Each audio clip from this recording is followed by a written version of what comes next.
Salut à tous et bienvenue dans cette nouvelle vidéo. Aujourd'hui, j'ai le plaisir de faire un podcast avec Florentin. Florentin qui a son domaine dans le SEO. Florentin, j'espère que tu vas bien. Ça va nickel, merci à toi pour l'invitation. Merci à toi d'avoir accepté. Est-ce que tu pourrais te présenter pour les personnes qui ne te connaîtraient pas? Ouais, alors moi du coup c'est Florentin, ça fait à peu près 3 ans que je suis dans le SEO, j'ai commencé principalement en agence, du coup plus côté client, et là depuis 8 mois je suis vraiment full time sur de l'édition de site, je fais toujours de l'accompagnement client, mais principalement du coup de l'édition de site, donc tout ce qui va être affiliation, vente de liens, AdSense, enfin monétisation assez globale, mais via l'acquisition de trafic via le référencement naturel. Ok, donc là actuellement, ton activité principale, c'est vraiment l'édition de sites. C'est ça, ouais. C'est en gros là, j'ai une cinquantaine de sites sur plein de thématiques assez diverses, tu vois. Et l'objectif derrière, c'est de gagner de l'argent avec ces sites. Moi, mon plus gros revenu en édition, c'est de la vente de liens. Donc, je vends des articles sponsorisés pour des clients dans le but que eux, ils se positionnent mieux sur Google. Et après, j'ai une partie où sur ces sites-là, je fais aussi de la pub, ce qui me rapporte aussi de l'argent. Et après, je travaille aussi de plus en plus sur la diversification des monétisations. Donc là, je lance de plus en plus de sites sur de la vente de leads. Donc là, l'objectif, c'est de revendre des leads à des vraies entreprises, du coup, des leads assez qualifiés. Moi, derrière, je touche des commissions sur les devis signés, ou alors ça peut être de la mise en avant de coordonnées, tu vois, sur mon site. Typiquement, numéro de téléphone, adresse mail, ce genre de choses, où là, du coup, c'est plus de l'allocation. Ils vont payer, tu vois, 300, 400, 500 balles par mois pour afficher un numéro de téléphone, par exemple, sur une page qui est bien positionnée, qui fait du trafic. Et après de l'affiliation, mais j'ai pas encore trop développé cet aspect. Donc, je suis plus spécialisé vraiment vente de liens et de plus en plus vente de leads. Ok, et là, généralement, tes sites, ils sont en zone francophone ou bien de manière Ouais, internationale? pour l'instant, je suis uniquement sur la partie francophone. J'aimerais bien justement tu vois, bosser à l'international, mais pour l'instant, j'ai pas pris le temps de démarrer ce process-là. Ouais. Mais pour l'instant, ouais, je suis uniquement sur le marché francophone. Les sites de vente de liens, c'est des sites assez globaux, tu vois, sur des niches assez globales, sur les animaux, la maison, l'automobile, ce que tu veux. Et après, sur la vente de leads, là, on est sur des choses beaucoup plus nichées, tu vois, où il n'y a pas forcément des volumes de recherche énormes. Mais ce qu'on va vraiment rechercher, c'est du gros devis, tu vois. La dernier site que j'ai lancé, on est sur du devis moyen à 300, 400 000 balles. Donc, il suffit juste que tu vois, tu aies une commission à 3, 4, 5%. Tu en fais déjà 2, 3 par an et tu peux être assez content, quoi. Mhm. Et donc là, pour pouvoir te lancer dans l'édition de site, comment est-ce que tu as trouvé concrètement cette nouvelle opportunité? Bah, en fait, moi, c'est venu via mon taf en agence, où du coup, avant, je bossais pour des clients sur une partie du coup plus où tu vas accompagner un client à mieux se positionner sur Google. Et via en fait le taf que je faisais en agence, tout simplement acheter des liens. Dans ta logique de travail, tu vas sur plein de sites, tu vois, tous les jours. Tu découvres plein de thématiques. Enfin, tu analyses, en fait, tu es sur une partie audit où tu analyses vraiment beaucoup de sites. Et tu te rends compte qu'il y a des sites qui sont édités par des mecs totalement lambda, tu vois, qui font du trafic de fou, qui sont sur des requêtes de fou, qui brassent du coup des thunes de fou. Et tu te dis, j'ai les compétences pour le faire, tu vois. Je sais faire du référencement naturel. J'ai pas forcément du budget pour aller chercher des grosses requêtes comme eux, mais à mon échelle, tu vois, je peux aller chercher des requêtes qui sont plus simples et qui rapportent quand même de l'argent, tu vois. Et après, le but, c'est de multiplier ce type de site pour grossir tout simplement tes revenus, quoi. Et donc, ça s'est fait comme ça, en voyant un petit peu ce qui se faisait. J'avais aussi mon prof, quand j'étais en école, en alternance, qui faisait de l'édition de site, du coup, qui m'a un peu fait découvrir cet univers-là, mais c'est vraiment, j'ai découvert, quoi, et après, c'est en creusant, en me formant aussi via différentes formations, Romain Pierrot, Asynchrone, Mhm, que tu découvres, que tu creuses, et puis après, par toi-même, ça avance, quoi. mhm. Ok, donc là, tu as ton idée donc, par rapport à un site que tu voudrais lancer, tu as ton PC avec toi. Ouais. Quels sont les premiers pas pour mettre cette idée en action? Quels sont les outils ou bien la technologie que tu utilises? Bah, déjà, l'idée, ça va être de processiser un peu le truc et de voir, enfin, de structurer un petit peu comment tu vas avancer parce que le SEO, ça prend quand même un peu du temps. Tu vois, tu as plusieurs étapes à travailler au fur et à mesure, que ce soit la production de contenu, toute la partie plus orientée netlinking, la partie création de site en lui-même. Tu vas avoir plusieurs étapes à franchir. Donc, l'idée, c'est vraiment de structurer un peu ton plan d'action en fonction de la concurrence, de tes objectifs, tu vois, peut-être sur 3, 6, 12 mois Parce que moi, j'ai plutôt une approche, tu vois, quand même, on va dire, si tu veux, quand tu fais du référencement, tu as l'approche vraiment Black Hat où le but, c'est vraiment de faire de la masse, pas forcément du long terme. Tu as l'approche un peu Grey Hat où tu vas être entre deux. Et tu as l'approche White Hat où là, tu vas éviter toutes les méthodes un peu crades et tu vas vraiment te projeter sur du long terme. Moi, je suis plutôt au milieu, on va dire. Je suis pas trop Black Hat, mais je suis pas trop White Hat non plus. Et du coup, tu vois, bah, quand je me lance, j'essaie de me projeter un peu sur du 3, 6, 12 mois, tu vois, et essayer de voir un peu comment je développe mon plan d'action au fur et à mesure. Donc, au début, bah, combien de contenu je vais balancer, quel type de contenu, sur quel délai. Après, tu suis un peu les perfs, tu vois si derrière tu vas envoyer du netlinking au bout d'un certain temps, quelle quantité en netlinking, quel type de lien, quel type d'encre. Tu vas aussi analyser la concurrence au fur et à mesure que tu te développes parce que bah, c'est toujours un taf contre tes concurrents, quoi. Donc, c'est vraiment déployer le plus rapidement possible parce que ça sert à. Enfin, je trouve que c'est important de structurer, mais ça sert à rien juste d'avoir ton plan, tu vois. Il faut vraiment. Tu as ton idée, t'achètes ton nom de domaine et si dans la semaine, tu peux déjà avoir fait ta page d'accueil et balancer 5-6 contenus et voir un peu comment ça s'indexe, si déjà tu récupères des petites positions, des choses comme ça, plutôt qu'avoir un plan super détaillé mais rien faire pendant 2 ans, tu vois. Donc, vraiment passer à l'action rapidement et avec les KPI que tu peux récolter via ta Search Console, via SEMrush, via tout ce que tu veux, bah, là, tu vas ajuster ton plan d'action au fur et à mesure, quoi. Mais il te faut de la donnée pour avancer, donc passer à l'action. Donc, pour pouvoir valider l'idée sur le marché, tu utilises des outils comme SEMrush ou bien même la Google Search Console. C'est ça, bah, tu vois, typiquement, quand tu fais du SEO, SEMrush, justement, pour trouver des niches et tout, c'est un outil qui est top pour analyser un peu les mots-clés, les volumes. Tu vois, c'est comme ça qu'assez récemment, là, j'ai trouvé Enfin, je me suis lancé sur un nouveau business qui n'a pas trop grand-chose à voir avec le SEO, c'est sur de la location de produits, et j'ai trouvé cette idée-là. Enfin, je l'avais vu, du coup, en vrai, j'avais vu ce produit-là en vrai, et après, j'ai fait mes recherches sur SEMrush. J'ai vu que tu avais un petit volume qui était sympa, qu'il y avait une concurrence relativement faible, et du coup, SEMrush m'a permis de valider en quelque sorte l'idée, tu vois. Et puis après, pour tout ce qui va être bah, sur du concret, sur la création de site, sur de l'hébergement, je vais être sur du Auto-Switch. Après, j'utilise WordPress, tu vois, pour monter des sites assez rapidement. Et puis après, sur tout ce qui est rédaction de contenu, soit j'utilise l'IA. Je peux aussi être avec du rédacteur offshore, tout ce qui est béninois, malgache. Et je fais aussi encore pas mal de traductions, retravailler derrière, mais ça fonctionne encore plutôt bien. Ok, pour toutes les personnes qui voudraient se lancer dans l'édition de sites, quelles sont les ressources à apprendre et à maîtriser? Bah déjà, en fait, c'est vraiment la meilleure école, je trouve, en édition de site.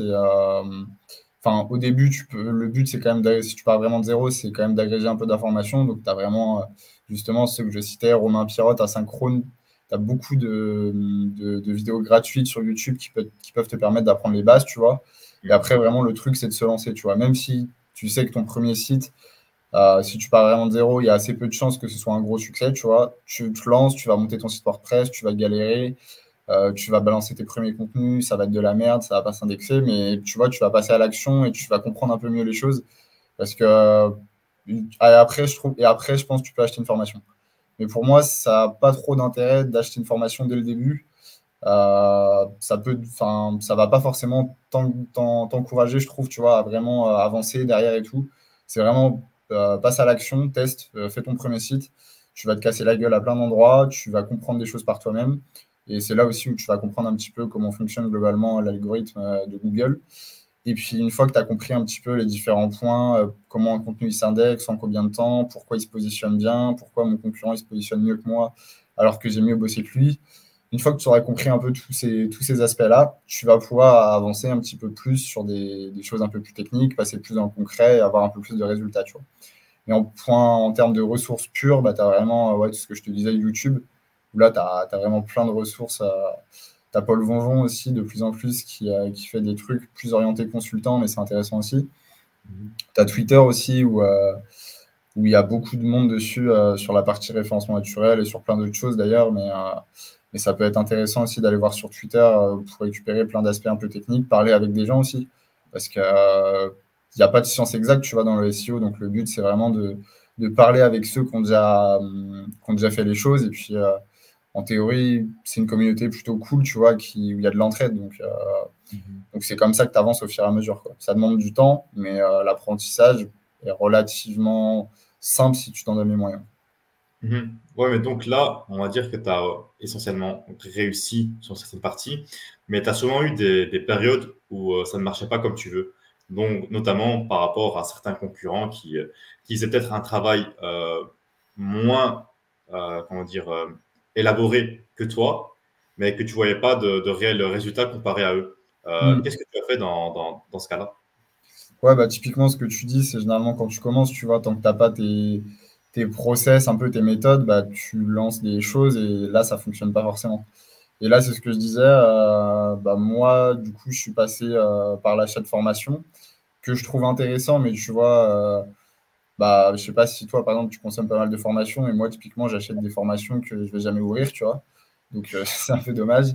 Et un autre truc que je trouve intéressant sur cette partie-là, par contre, c'est le coaching, où là, vraiment, aller chercher des experts dans ton domaine. Si tu vois encore mieux, par exemple, sur Twitter, il y a des mecs qui sont un peu plus spécialisés sur du Discover, du Google News. Si Mhm. toi, tu es bloqué sur ce point-là, aller chercher ces mecs-là, ça coûte, enfin, ça coûte un petit billet, mais derrière, c'est vraiment des mecs experts qui peuvent te débloquer sur un point où toi, tu es bloqué. Et derrière, ça peut vraiment te permettre de step up, quoi. Donc, je trouve Mhm. que le coaching en one-to-one, c'est vraiment un truc super intéressant pour essayer de te débloquer sur des situations comme ça. Et après, ouais, c'est parler aux gens globalement, quoi. Surtout quand tu commences, là, les blocages que tu as eu, il y a forcément quelqu'un d'autre qui les a rencontrés. Donc, Mhm. bah, tu vois, sur Twitter, il y a plein de monde, tu peux poser des questions aux gens. Sur Discord, il y a pas mal de monde aussi. Tu peux essayer de trouver du monde. Et d'ailleurs, d'autres débutants, tu vois, essayer de faire un genre de groupe où vous avancez un peu main dans la main. Mais ouais, globalement, c'est demander aux gens. Et puis après, bah, Google est ton ami aussi, quoi. Et surtout ChatGPT maintenant, quoi. Mhm. Ouais. Dès que tu as des blocages, il y a toujours quelqu'un pour t'aider ou un outil pour t'aider. Donc, le but, c'est de chercher, mais essayer de passer outre ce blocage, quoi. Si dès que tu as un truc qui ne fonctionne pas, tu t'arrêtes, bah, ça va être compliqué d'avancer pour la suite, quoi. Mhm. Ouais. Mais pour toutes les personnes qui se reconnaîtraient en toi et qui aimeraient se lancer dans l'édition de sites, qu'est-ce que tu pourrais leur dire pour passer à l'action? Bonne question. Bah ouais, vraiment, en fait, un peu ce que je disais tout à l'heure, essayer, enfin, tu prends très peu de risques, en fait. C'est pas un business où tu vas investir beaucoup d'argent. Ce que tu vas investir surtout au début, c'est du temps. Donc, si c'est vraiment quelque chose qui t'intéresse, mais il faut aussi bien avoir confiance qu'avant d'avoir tes premiers résultats, ça prend du temps. Et si c'est vraiment quelque chose qui t'intéresse, tu prends assez peu de risques, en fait, à te lancer. Tu vas juste devoir payer un hébergement, typiquement du O2Switch, où tu peux mettre pas mal de sites dessus, tu vas payer ça 80 balles à l'année, tu vas acheter quelques noms de domaines à 5-6 € à l'année, tu vois, globalement, tu vas avoir un coût de départ de 100-120 balles. Je pense que tout le monde est capable, tu vois, de mettre 120 balles sur la table. Et puis après, ce que je disais tout à l'heure, pour le contenu, tu as plein de choses, hein. Tu peux faire de la trad, tu as les outils d'intelligence artificielle. Enfin, globalement, ça va juste te prendre du temps. Et derrière, justement, en te formant bien, en suivant un peu ce qui se passe sur Twitter, sur YouTube, bah, sur du 3, 4, 5 mois, tu peux avoir des résultats qui sont plutôt cool. Et ce qui est aussi intéressant avec le SEO, c'est qu'une fois que ton taf est fait et que tu es en place, bah, c'est des revenus un peu récurrents, tu vois. Bah là, j'ai vendu un site là ce matin, j'ai vendu un site 4000 balles. Ce site-là, il me rapportait 300 balles par mois depuis mi-2021, tu vois. Et ce site-là, à part, tu vois, publier des articles sponsorisés dessus, donc des commandes des clients, je fais strictement rien depuis 6 mois, tu vois. Donc, c'est vraiment du revenu passif. Et c'est vraiment ça qui est intéressant avec le SEO. C'est pour ça que, ouais, faut pas hésiter, il faut se lancer, quoi. Et pour lancer un site, ça te prend combien de temps généralement? Ça dépend du type de site. Tu vois, des sites de vente de leads, c'est des sites où il n'y a pas forcément beaucoup de pages. Généralement, tu vas aller chercher, enfin, sur ma strat, je vais chercher une requête générique. Et après, potentiellement, je vais chercher les requêtes sur les grosses villes en France. Mais du coup, je vais balancer. Il y a un peu d'articles de blog, tu vois, mais ça va être des sites, grosso modo, qui vont faire du 15-20 pages. Donc, Mhm. entre le design, le contenu, l'intégration, tu vois, ça peut me prendre 2-3 jours, tu vois, mais pas plus. Après, tu vas avoir un peu de taf sur toute la partie netlinking et tout, mais on va dire au global, pour lancer un site, pour le socle de base, tu vois, ouais, tu vas être sur une demi-semaine de taf, quoi. Mhm. Et derrière, tu vois, ça va monter, tu vas analyser les résultats et tout. Et déjà, avec ta demi-semaine de taf, sans netlinking, il y a assez peu de chances que tu atteignes les premières positions, mais tu peux déjà rentrer sur du top 20, top 30. Là, après, tu as juste un peu ta stratégie avec du netlinking, enfin, avec du maillage interne, avec des trucs un peu plus poussés. Et tu vois, je sais pas, au global, si ça doit faire, j'en sais rien, une semaine et demie de taf. Et là, tu peux déjà avoir un site qui tient la route sur certaines niches et qui peut commencer à te rapporter des sous, quoi.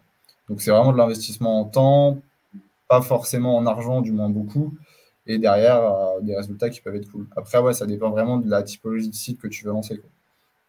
Et moi, je suis pas bon du tout, même en automatisation, tu vois.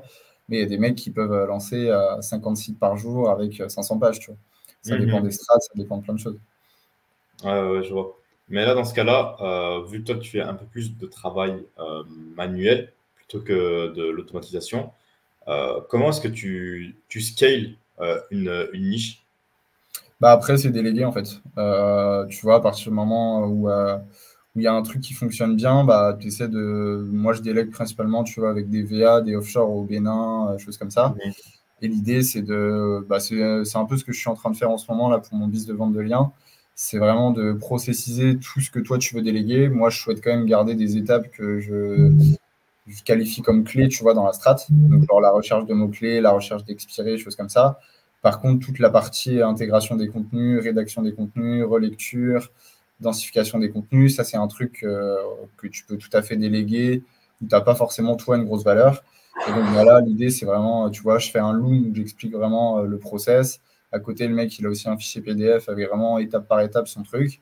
Et l'idée, c'est que derrière, bah, c'est un VA qui s'en occupe, qui est payé à la tâche ou à l'heure. Et du coup, tu vois, ça me permet de m'enlever une grosse partie de mon travail et que je peux le réinvestir sur rechercher encore plus d'expirés, rechercher encore plus de niches. Et du coup, c'est comme ça que tu grimpes au fur et à mesure, quoi. Mhm. Et quand est-ce que tu passes au prochain site? C'est une fois qu'il commence à générer de l'argent et une fois que tu as pu tout processiser que tu le passes, ou bien est-ce que tu es plus du genre à lancer plusieurs sites en même temps, du coup pendant un mois par exemple, et ensuite les faire monter petit à petit? Bah, c'est un peu le problème en SEO, tu vois, c'est que tu trouves toujours des nouvelles idées, des nouvelles niches et tout, et tu as envie d'aller un peu partout, quoi. Mais justement, moi, j'essaie d'être focus, tu vois, de pas. En gros, je lance ouais, max 3 sites par mois, tu vois. Et ouais, en gros, bah, sur ton mois où tu vas bosser sur ton site, tu vois, ce que je te disais, ça revient à peu près au créneau de tout à l'heure, une semaine et demie, enfin, ouais, une semaine et demie par site. Tu fais vraiment ton socle, tu as ton contenu qui est posé, tu as ton site qui est bien créé, bossé pour l'UX, tout le bordel. Donc ta base, elle est faite. Et puis après, bah, en gros, pendant le mois d'après, les 2 prochains mois, tu vas voir un petit peu comment il évolue. Et tu reviens après, peut-être justement 2 mois après, pour faire un peu la partie netlinking, enfin, aller chercher les top positions, quoi. Et du coup, tu vois, c'est un peu un roulement de lancement de site, optimisation du site, suivi des performances, quoi. Et du coup, ouais, dans la globalité, bah, je lance pas énormément de sites en même temps, mais j'essaie de les faire vivre le mieux possible. Et puis une fois que, grosso modo, je suis rentré en top 3, top 2 ou même première position sur les requêtes que je vise, bah, je le laisse tourner, quoi. Je passe au site d'après, quoi. Mhm. Mais grosso modo, ouais, c'est à partir du moment où il gagne de l'argent et qu'il a atteint à peu près les objectifs qui étaient visés au lancement du site que je vais passer au prochain. Mhm. Où est-ce qu'on pourrait te retrouver sur les réseaux? Je suis pas mal présent sur Twitter. Donc vous tapez Florentin Doro, vous allez me trouver. Et puis prochainement YouTube, ça fait longtemps que je le dis, mais il faut que je me lance sur YouTube. Donc prochainement YouTube si tout se passe bien. Ok, parfait. Dans tous les cas, je mettrai ton lien Twitter en description pour toutes les Ça personnes qui marche. sont intéressées par l'édition de sites, ou voir juste par ta personne, pour voir comment tu travailles, etc. Merci énormément pour ton temps. Dans Merci à tous toi. les cas, là, ce qu'on va faire, c'est que d'ici 6 à 7 mois, on fera un autre podcast où on verra ton évolution Ok. euh, et voir si tu as pu on va dire, automatiser certains process et qui t'auront permis de monter à un niveau supérieur. J'espère ouais, être à 250 sites alors à la prochaine interview.